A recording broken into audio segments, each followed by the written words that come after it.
Hello viewers, আসসালামু আলাইকুম। আমি জাহিদ, আপনার সোশ্যাল মিডিয়া ম্যানেজার। সো আজকে আমি আপনাদের নিয়ে একটা বিষয় নিয়ে কথা বলবো। ওইটা হচ্ছে যে অনেকেই দেখছি যে আমি প্রশ্ন করতেছে বা অনেকের অনেক সমস্যা নিয়ে ভুগতেছে, এটা সোশ্যাল মিডিয়াতে আমি দেখছি। ওইটা হচ্ছে যে অনেকে ফেসবুকের মধ্যে ক্যাম্পেইন চালাইছে, বাট কিছুদিন যাওয়ার পরে তাদের যে ম্যাট্রিক্সগুলা বা ফলাফলগুলা তারা দেখতেছে, তো ওগুলোর মধ্যে লিড হোক বা অন্য কিছু হোক, ওগুলো খারাপ আসতেছে বা রেজাল্টটা দিন দিন পর খারাপের দিকে যাচ্ছে। এমন একটা অবস্থায় এখন ওরা চিন্তা করতেছে যে ওরা কি অডিয়েন্স টার্গেট ভুল করছে না অন্য কিছু ভুল করছে, কি করা দরকার। তো আজকের ভিডিওতে আমি এরকম 5টা কৌশল নিয়ে আপনাদের কাছে মধ্যে শেয়ার করব, যেটার মাধ্যমে আপনার আপনার পেইনটা আরও উন্নতি করতে পারবেন, যদিও আপনি এগুলা স্টেপ বাই স্টেপ ফলো করেন। তো কথা না বাড়িয়ে আমরা মূল বিষয়ের মধ্যে শুরু করা যাক, ঠিক আছে? সো প্রথমত আপনাকে আপনার টার্গেটিংয়ের দিকে নজর দিতে হবে বা উন্নত করতে হবে, যাই আপনি বলুন। সো এটা আপনার মাস্ট বি করতে হবে। দেখেন, আমাদের ফেসবুক বলেন এবং অন্যান্য প্ল্যাটফর্ম বলেন, আমরা যখন ক্যাম্পেইন প্ল্যান করি তার একটা মূল ফান্ডামেন্টাল থাকে বা বেস করে চলে, ওইটা হচ্ছে যে তার টার্গেটিংয়ের উপরে। কাকে আপনি টার্গেট করতেছেন, কাকে দেখাতে চাইতেছেন আপনার এই ক্যাম্পেইনটা।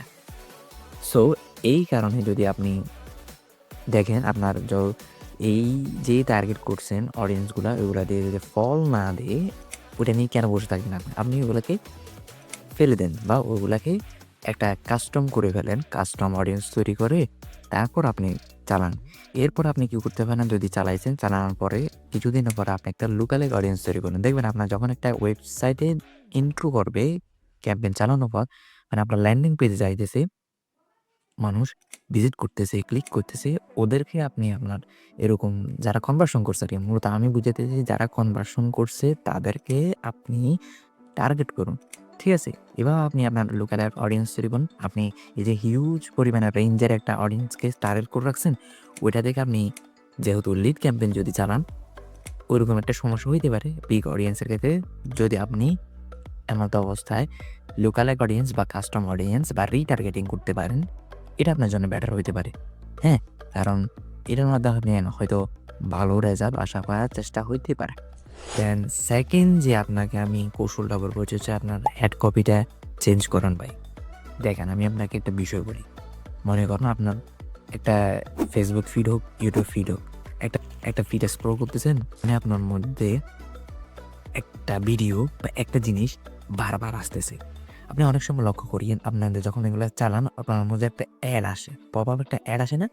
ওই অ্যাডটা যখন আসে তখন আপনি কি একটা অ্যাড একবারে দেখতে আপনার হচ্ছে ভালো লাগে, দেখি, তখন আপনি ওইটাকে একটু দেখেন হইলেও, সেকেন্ড টাইম যখন আসে তখন আপনি এটা ইগনোর করেন। থার্ড টাইম আসে ইগনোর করেন।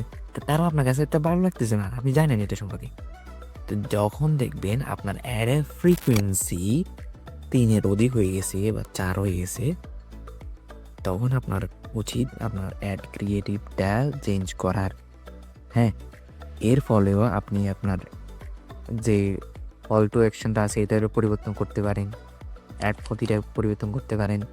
ইমেজ, ভিডিও, ক্যারোসেল যেটা লাগাইছেন আপনি আরকি, ওইটার পরিবর্তন করতে পারেন যাতে আপনার আরও এঙ্গেজেবল হয় এবং ফেসবুক অ্যালগরিদম আপনাকে বুঝতে পারে যে আপনার এটাকে আরও একটু পুশ করা দরকার। ঠিক আছে? তো এভাবে আপনি আপনার ভিজুয়ালাইজেশন চেঞ্জ করতে পারেন। চেঞ্জ করার মাধ্যমে আপনি এই সমস্যা সমাধানের মধ্যে কিছু একটা হাল লাগা পেতে পারেন। ঠিক আছে? তো থার্ড যে আমি বিষয়টা বলবো ওইটা হচ্ছে যে অ্যাবি টেস্টিং। হ্যাঁ? দেখুন, অ্যাবি টেস্টিং বলেন বা আপনি আপনার বাসায় অন্য একটা অ্যাডসের টেস্টিং বলেন, যেটাই বলেন আপনি, আপনি কোনোদিনও একটা ক্যাম্পেইন টেস্ট করা ছাড়া যদি পাবলিশ করে থাকেন কোনো কিছু, দেখেন আপনি তেমন ভালো রেজাল্ট পাবেন না। বিকজ এটা আপনি আন্দাজের হচ্ছে দিছেন, ঠিক আছে? এটা আপনি দেন নাই যে এটা লজিক আছে যে এটা ভালো চলবে এটা। আপনি কখনো একটা জিনিস বলি আপনাকে, যে আপনি একটা জিনিস লক্ষ্য করেন, আপনি কোনোদিন একটা জিনিস তৈরি করে 100% বলে দিতে পারবেন না এটা বাজারের মধ্যে চলবে। হ্যাঁ, আপনি 50%, 90% এগুলা বলতে পারেন, চলতে পারে এটা। ঠিক আছে? তো দ্যাটস ওয়াই এখন যেহেতু আপনি এটা জানেন না এটা চলবেই না চলবে কিনা, তো আপনি কি করতে পারেন? আপনি এবি টেস্ট করতে পারেন বা অ্যাডসেট টেস্ট করতে পারেন, যে ডিফারেন্ট অ্যাড সেট নিয়ে ডিফারেন্ট অ্যাড ক্রিয়েটিভ ডিফারেন্ট অডিয়েন্সকে আপনি টার্গেট করে এরকমভাবে একটা টেস্ট করতে পারেন, যেটা আপনার মধ্যে উইনিং টেস্ট হবে।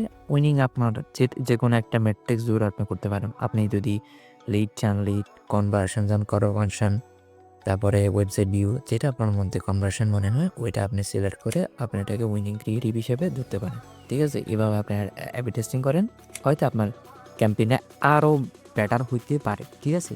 সো ফোর্থ যে বিষয়টা আমি আপনাকে বলতে চাইতেছি ওইটা হচ্ছে আপনার কনভার্সন ট্র্যাকিং, এক্সার বলুন বা ট্র্যাকিং বলুন, আপনি যেভাবে বলেন ওইটা সেট করুন। ঠিক আছে? আপনারা হয়তো এখনকার দিনে আর এটা বলা লাগতেছে না যে পিক্সেল কি, কনভার্সন ট্র্যাকিং কি, এটা এখন হয়তো সবাই জানে। তো আপনি যদি আর কেউ যদি না জানে থাকেন এটা কি, এটা তো তৈরি করুন। পিক্সেল হচ্ছে এমন একটা জিনিস যেটা দিয়ে আপনি আপনার ওয়েবসাইটে কারা আসছে ওইটা আপনি জানতে পারবেন এবং ওদেরকে আপনি আবার রিটার্গেট করতে পারবেন। ঠিক আছে? এটা হচ্ছে তাদের বেনিফিট। আর যারা এটা করে তারা আমি দেখছি মোটামুটি অন্যদের তুলনায় একটু ভালো মার্কেটিংয়ের ক্যাম্পেইন তৈরি করতে পারে এবং তারা ভালো কনভার্সনও পায়। আজকে থেকে যদি আপনি এগুলা না করেন, শুরু করে দিন। ঠিক আছে? তো সবার লাস্টে আমি যেটা বলতে চাইতেছি ওইটা হচ্ছে ক্যাম্পেইন স্ট্রাকচার অপটিমাইজ করা। এখন ক্যাম্পেইন স্ট্রাকচার অপটিমাইজের মধ্যে বলতে পারেন আপনি ক্যাম্পেইনের বাজেট অপটিমাইজ করা। এখন দেখেন একটা বিষয়, যখনই আপনি ব্রড অডিয়েন্স টার্গেট করতেছেন বা কিছুদিন পরে আপনি যখন এটা কাস্টম অডিয়েন্স, লুকালাইক অডিয়েন্স তৈরি করবেন, আপনার একটা হিউজ অডিয়েন্স তৈরি হয়েছে। এখন ওই অনুযায়ী আপনাকে যদি বাজেট সেট করতে না পারেন, আপনি বাজেট দিতে না পারেন, তো আপনি তো আর এই যে বাকি অডিয়েন্সগুলো আছে এগুলোর মধ্যে আপনি পৌঁছাইতে পারবেন না। ফেসবুক আপনার ক্যাম্পেইনটাকে নিজেই দিবে না, কারণ আপনার বাজেটই লিমিটেড, দেখতেছেন না? তো আপনাকে যখনই দেখতেছেন এরকম সমস্যা হইতেছে, তা আপনি একটু বাজেটের দিকে নজর দিন, কারণ অনেক সময় বাজেটেও আপনার ঘাটতি থাকতে পারে। দ্যাটস ওয়াই যদি আপনার বাজেটে ঘাটতি থাকে, কম থাকে, একটু বাড়ায় দেখেন।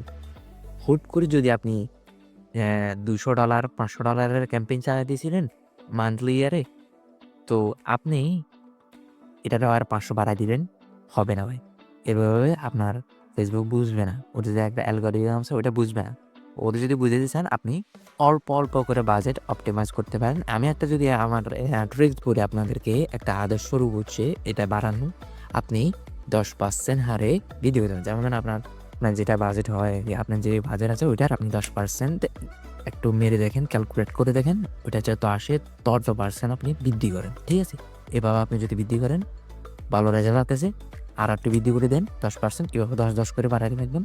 হুট করে আপনি একবারে 500-1000 বাড়াই দিয়েন না, যাতে আপনার সমস্যা হয়। ঠিক আছে? এভাবে যদি আপনি করেন, ফেসবুকের লার্নিং প্রসেস ঠিক থাকে এবং আপনাকে ভালো রেজাল্ট দিতেও সহায়তা করে। ঠিক আছে? So that's it. এটা আমার 5টা কৌশল ছিল। এই 5টা কৌশল যদি আপনি স্টেপ বাই স্টেপ ফলো করতে পারেন, এগুলা থেকে একটা যদি আপনার কোনো একটা ঘাটতি থাকে, আপনি এটাকে পিক করে যদি ঠিক করেন, ইনশাল্লাহ আমি মনে করি আপনার ক্যাম্পেইনটা ভালো হবে। আর যদি ভিডিওটা ভালো লাগে একটা লাইক করুন। দেখতেছেন আমি এখানে বিগিনার, যদি লাইক করে সাপোর্ট করেন। আরও এরকম সমস্যা নিয়ে আপনাদেরকে কথা হবে। আর যদি কোনো একটা কৌশল আপনাদের জানা থাকে কমেন্ট বিলো। আর যদি কোনো সমস্যা আরও এক্সট্রা থাকে তাও কমেন্ট করুন। আমি যথাসম্ভব আপনাদেরকে উত্তর দেওয়ার চেষ্টা করব। ঠিক আছে? একটু সাপোর্ট করুন ভাই। Subscribe the hit button. Please subscribe করুন ভাই।